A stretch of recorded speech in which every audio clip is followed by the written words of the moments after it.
Start करते शुरू से ना, इससे रखने स्टेबल रहेगा। हाँ. So English थोड़ा. We are now going to set a scale in an image using ImageJ software. So I have opened the ImageJ software. Now I will open any image in which I want to put a scale. So suppose I have opened this image.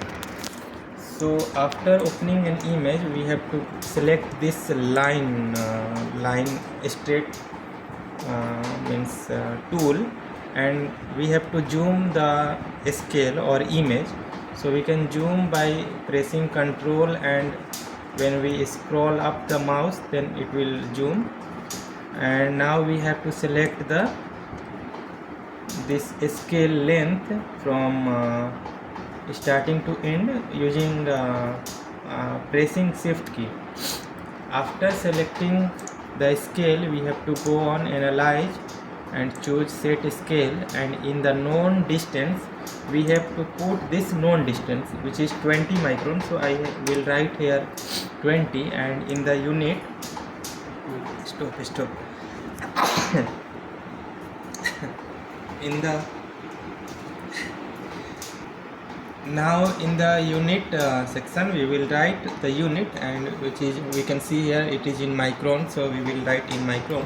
So here we can write or you can copy a micron symbol and paste here, and you can tick here global if you want to put the same scale in your next figure. Now I will press OK. Now I will zoom out the image. So after zooming out, we will maximize the image. Now here I will crop my image. I want to remove all these written things in the bottom section.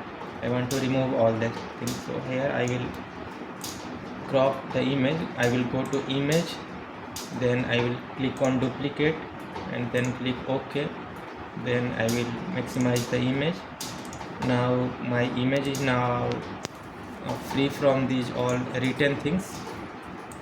So again I will put in the maximum size, and now we have to go again on the analyze, and this time we have to go on tools, and this time and on the tools there is one option which is a scale bar. So here it is coming. So you can see in this left bottom region